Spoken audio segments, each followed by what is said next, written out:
20 years ago today, I walked out of the Tripp County Jail in Winter, South Dakota. It was after serving 157 days of a 180-day sentence for a third offense felony DUI. That happened to have been my fifth offense, lifetime, over the course of 7 or 8 years. My parents picked me up and we drove about 5.5 hours to Sioux Falls, South Dakota, where there was a room waiting for me in a sober living home. That sober living home, which at the time was known as Transitional Living Corporation, today it's now known as Tallgrass Recovery and Sober Living, was something I was completely unfamiliar with. It was, however, my only option.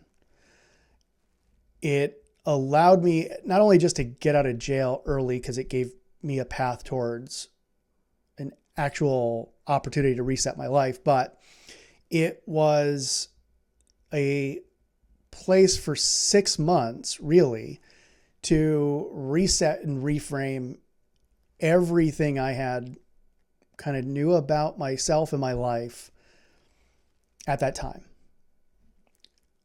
On the second day, I met the man who started that sober home. His name was Kevin Kirby.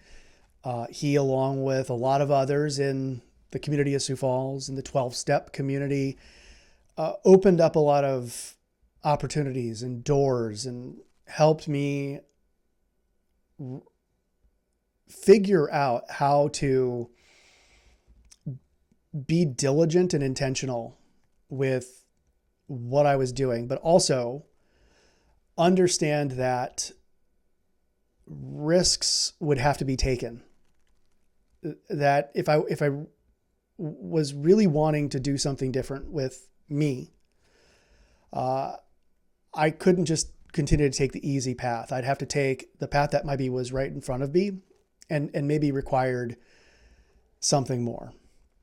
And thanks to that, and thanks to that resetting and that foundation, I was able to build upon that foundation, take a huge risk, go back to college at the University of South Dakota, get a degree, even despite the fact that I was a convicted felon, graduate, get into law school, get a law degree and a master's degree, pass the bar exam, have the South Dakota Board of Bar Examiners review my character and fitness, and eventually grant me a conditional admission to practice law.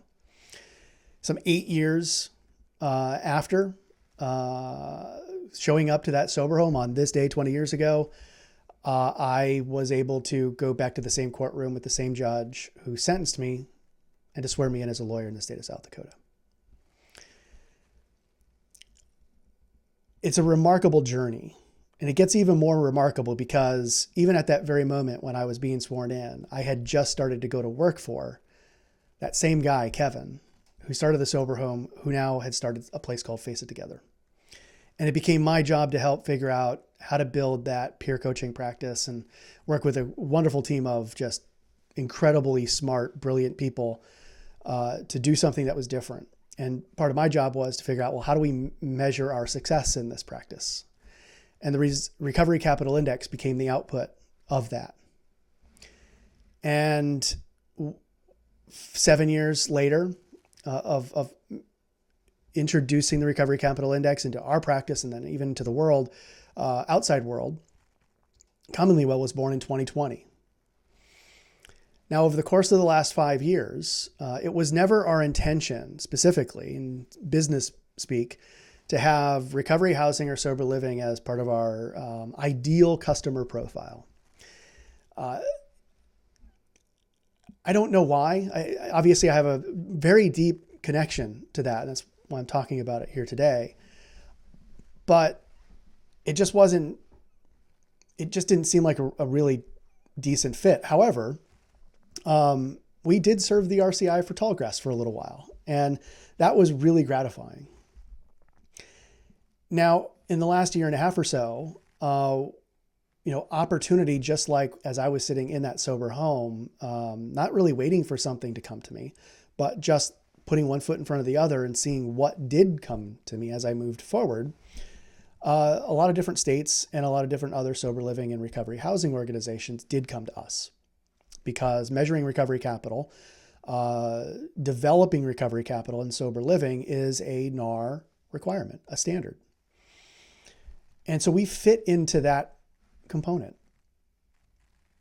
And so as I'm thinking about this moment, 20 years after showing up at a sober living home with really just a blank slate, but a lot of trepidation, a lot of what do I do? Where am I going to go? How is this going to work? Here we are now with the opportunity to serve close to 15,000 individuals who are like me, living in sober living homes and recovery houses all across the United States.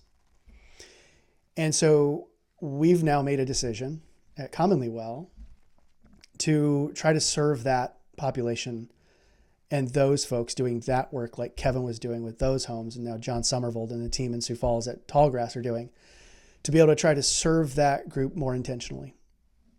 And so I don't have anything specific to announce, along with just me sort of restating my gratitude for what occurred to me 20 years ago, occurred for me 20 years ago today, but simply to say that over the course of the next 3 and 6 and 9 months, we are going to be adding some additional tools and services to what we do to primarily serve recovery housing and sober living in the United States. It is a critical and key component for many, many individuals and families to have that available when nothing else might be available. And so I'm excited to have the opportunity to try to do more there and bring what I know from my own personal experience of living in that home and making friendships inside that home and having to get on a bike and not have a car and have to learn a new community and pedal, 26 blocks to go do a breathalyzer, to stay out of jail, show up on time at curfew and go to those house meetings and, go to other meetings and just try to rebuild. I get it. I know it. So how do we make that easier for those guys and gals and those families? That's what we're going to try to do. And so I'm just really grateful. I'm grateful for Tallgrass. It's still there. If you're looking for something in some place to support, I say support Tallgrass. Please do. And I'm just grateful to Kevin and his family for constantly being right in the heart of trying to help people overcome. And I'm a result of what Kevin has done and what Tallgrass was for me 20 years ago today. So that's what I have, a bit of gratitude on this January 30th. Thank you.